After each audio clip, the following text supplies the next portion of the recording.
Well, so many optics, so many polls, so much to talk about. It's time for our final optics and impact segment of the campaign with the biggest brains of their specialty skill set. Jennifer Stewart of Syntax Strategic is the czar of crisis communications. Nik Nanos, the polling giant of Canada. Well, let's get them started. I'm going to start with you. Just go down the list here, Jennifer, and you want to jump in, Nick, anywhere, fine. How did these leaders, let's start with Justin Trudeau. How did he do in performing, and I use that term deliberately, at the podium during this campaign?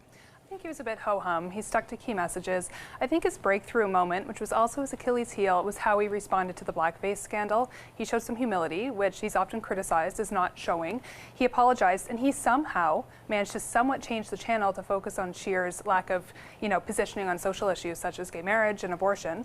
In terms of his failure, he really tried to reignite sunny ways. We saw him canoeing. We saw a photo op with him boxing, and I don't think that translated. He wasn't quite able to bring that back. Control. The man was controlled, and it wasn't the same leader that Canadians saw in 2015 where he was relaxed, he was loose, he was energetic, he was charismatic. Now it's kind of like, he wanted to control things, not make mistakes. And then I think he figured, if I just don't make mistakes in this campaign, I'll probably hold on. Okay, it wasn't sunny like 2015, it's kind of like the clouds today, a little bit gray. All right, Andrew Scheer, what did you think about him? He was like a fine wine. He got better as the campaign went on. I found him. He's never been called a fine wine before, but go ahead. I just called him a fine wine today. But he was stiff at first. And, as we saw in the commercials, as the campaign went on, we saw some of his personality. And I think he thought, you know what, I'm not Trudeau. I am not Mr. Sunny Ways or Mr. Charismatic, but I'm going to be me. And that actually shone through, because we've been criticizing him for like years now for having no personality, but he kind of owned the kind of ho-hum aspect of his persona, and it actually shone through. He embraced ho-hum? He embraced it. Yeah, but I think he was also hostage to his messaging, which was very harsh. He called Justin Trudeau a liar, did that a number of times, was fairly aggressive and combative. And for anyone that's observed Andrew Scheer over the last number of years, he's portrayed himself as a middle of the road, good guy, family man, someone that could be your neighbor that you could hang out with. And the Conservatives have made him into a fighter, right? Which, I think maybe one missed opportunity for Andrew Scheer was, I think, the decent person that many Canadians have seen over the last number of years just wasn't in this campaign because he was just laying on punches. I know, he went from one Harper after the with other. dimples to Harper with a furrowed brow, I don't know. Anyway, Jagmeet Singh, the happy face of this campaign. He is the happy face of this campaign, and he stole the solar power of Trudeau's sunny ways. I thought, once he kind of let go of the persona of what he thought a politician should be in terms of being composed and charismatic, and you kind of saw his authenticity in the debate.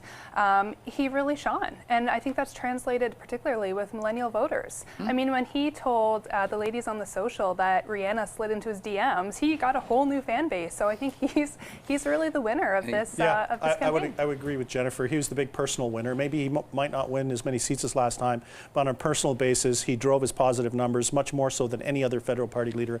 This was his first election, and I say that because I think if you're the New Democrats, you probably want to keep this guy around because there's potential with him.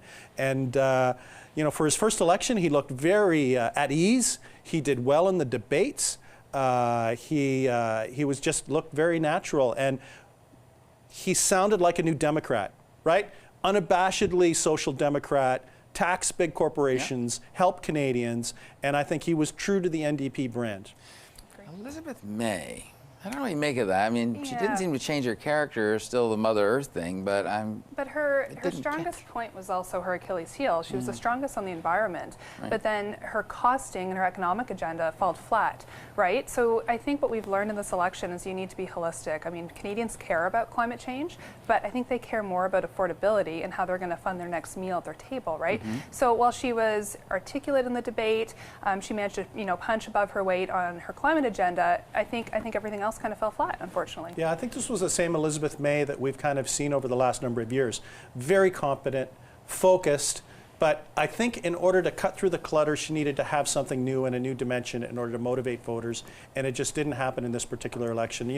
The Green Party brand has a lot of goodwill out there. And that it's, they've done well in a number of provincial elections. This could have been the election for a big breakthrough. The Greens will still do better than they have in the past. They'll have more Canadians vote for them, and they'll probably have more seats. So it's good news on that front. But just I think Jagmeet Singh took a bit of her thunder as an alternative to the two frontrunners. Last but not least, Yves-François Blanchet, a name no one outside of Quebec would have known before this start, but now he's threatening to become the third-place party. He did well. I mean, you can tell he's coming from a communications background. He really shone during the debates. He's able to almost be an entertainment type figure, right? You want to listen to him.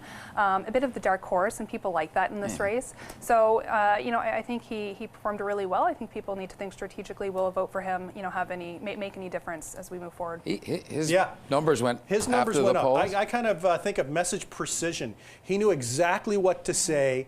He delivered what he needed to say. And you know what? He would admit that his English wasn't that good, but he was very good in the English debates because he was like straight up direct in terms of advocating for Quebec, not wanting the federal government to interfere in Quebec issues. And he delivered his message. He was on message, and he kind of hit all the right spots. I think for that audience that is nationalist in the province of Quebec, he was right on message. Let's look at your last set of numbers that came out this morning. Like 0.1% between the Liberals and Conservatives. Have you ever seen anything like this before? No, I'm calling it minority government fever. Don? Hopefully it won't kill anybody. Balance of power held by Jody Wilson-Raybould or something. I don't know. The interesting thing is we've had this tie throughout most of the campaign. And the tie has kind of gone up from like 32-32 to 34-34 to 35-35 to 36-36. And now it's cycled back down to 32-32, where if an election were held today, neither party could form a majority government, but I'm not in the prediction business. I'm in the measurement business. We won't know until Sunday night whether either one of the front-running parties can have a breakthrough in terms of having the advantage when it comes to the popular support. Okay. Last word to you, Jennifer. I got to ask you, like, if you look at all the performances of all the leaders, if you could take lessons from what you saw over the last 40 days and project them to the next person, what would you do that's different that might avoid some of this, as Nick says, minority fever? People are sick of slick Rick politics. They want authenticity that we saw in Jagmeet Singh, but they also want substance. So they want policy focused on affordability and climate. And online matters. Like, so many people are online on Twitter, on social media. You know, your past matters, so how you conduct yourself. It's not just when you're on the Hill or out in your riding. It's you're your own brand and your own persona. And I think that was a huge wake-up call to politicians during this election campaign, and I hope they remember it in the next one. I do too. Okay, now listen, this has been great fun with you two. I do these interviews with you every week. I want to bring her in more regularly. Absolutely. Jennifer, we're a tag team. You're Jennifer and Nick. It's a two-bird. Thanks for all your help during the campaign, both of you. It's been great fun, and we'll see you in the next one.